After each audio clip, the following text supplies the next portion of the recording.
values filter, I guess. Yeah. In many respects. These feelings we have, these emotions we have, I've always contended with, and I think society has a role to play in telling us how to manage the emotions we feel when we go through life.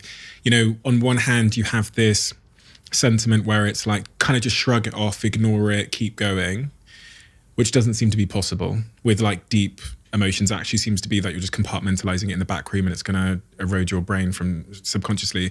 And the other one is that, you know, the other narrative we hear is to, when you feel strong emotions, to really like embrace them and to like, but that feels like it can be a bit too consuming, that I might not get out of bed in the morning if I really sit and wallow in my emotions.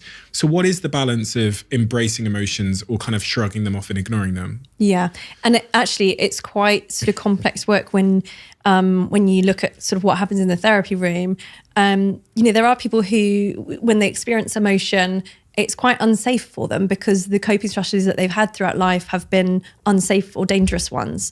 And so, you know, we'll never kind of advise people to just, you know, open the floodgates and allow everything in. It's very sort of careful and there's a process of gearing people up with the tools. And I often talk to people about this when they're thinking about going to something like a trauma therapy, right?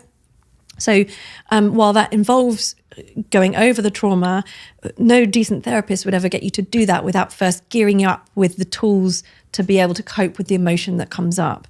So for anyone who feels like they, for example, kind of shut down emotionally and sort of block it out, you want to open up gradually to things and open up gradually to emotions that feel maybe less dangerous or less sort of overwhelming in small ways, in supported ways as well, so that you know you can manage it and it's not going to completely be overbearing.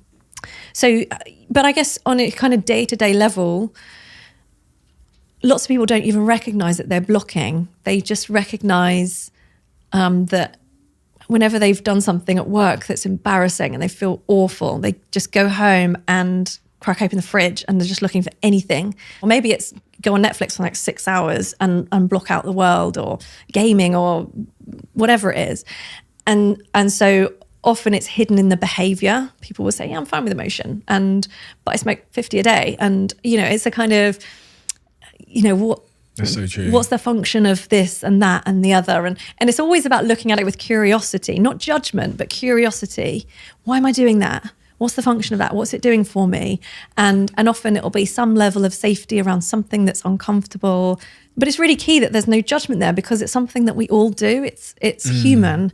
And that's because our brains are so brilliant at taking over for us and doing something very quickly that we need to make things better. To make us comfortable, to feel comfortable in some way, even if it's some destructive medication or something.